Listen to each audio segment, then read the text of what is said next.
ഗേൾസിന്റെ മോശം ക്യാരക്ടർ എന്തൊക്കെയാ? ഒന്ന്, വിശ്വസിക്കാൻ കൊള്ളത്തില്ല. അനുഭവം കൊണ്ട് പറയാം, വിശ്വസിക്കാൻ പറ്റത്തില്ല. ഒരു റീസൺ പറഞ്ഞു എന്തുവാണ്? കൂടെ നിന്ന് ചതിക്കുന്നു. ഗേൾസ് പൊതുവെ അങ്ങനെയാണ്. ആണ്. പിന്നെന്താ ഇഷ്ടമല്ലാത്ത? പരദൂഷണം. അതെന്തുവാ?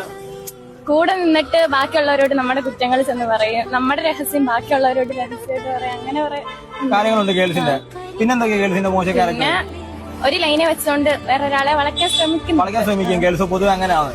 എന്തെങ്കിലും ചെറിയൊരു കാര്യം മതി പെട്ടെന്ന് പിണങ്ങാൻ, പിന്നെ നമ്മളുമായിട്ട് ഒരു ഇത് കാണത്തില്ല. പിന്നെ വേറൊരാളെ കിട്ടുമ്പോ അവരുടെ പുറകെ പോകും. ഒരാൾ പുറകെ നടക്കുവാണെങ്കിൽ അവർക്ക് ലൈൻ കൊടുക്കത്തില്ല, പക്ഷെ അവർക്ക് കുറെ ഹോപ്പ് കൊടുത്ത് അവരെ പുറകെ നടക്കും. എന്നിട്ട് അവര് കുറെ നാള് നടന്നതിന് ശേഷം അവരെ ഇഷ്ടമല്ലെന്ന് പറഞ്ഞ് അവർ ഇത്രയും നാള് നടന്നത് വെറുതെ വേസ്റ്റ് ആവില്ലേ? ഡയറക്റ്റ് ഇഷ്ടമല്ലാന്ന് പറയത്തില്ല. ഇല്ല ലാസ്റ്റ് അവരിട്ടേസങ്ങ് പോവും.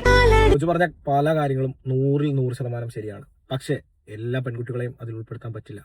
നല്ല സ്വഭാവവും നല്ല രീതിയിൽ കൂട്ടുള്ളതും ഒരു സ്വന്തം സഹോദരിയെ പോലെ അല്ലെങ്കിൽ കൂടപ്പുറപ്പിനെ പോലെ കൂടെ നിൽക്കുന്ന ഒട്ടനവധി പെൺപിള്ളേർ നമ്മുടെ നാട്ടിലുണ്ട്. വീഡിയോ കണ്ടിട്ട് അതിനെ ആരും തെറി വിളിക്കാനോ നീ ഏതാടി എന്ന് ചോദിക്കാനോ വരണ്ട. കാരണം മറ്റൊന്നുമല്ല, ആ പാവത്തിനെ ആരൊക്കെയോ നല്ല രീതിയിൽ ഇതുപോലെ കൂട്ടുകൂടിയും ഒക്കെ ചതിച്ചിട്ടുണ്ട്. അതുകൊണ്ടാവും ഒരുപക്ഷെ അതിങ്ങനെ സത്യമായിട്ടുള്ള കാര്യങ്ങൾ തുറന്നു പറയുന്നത്.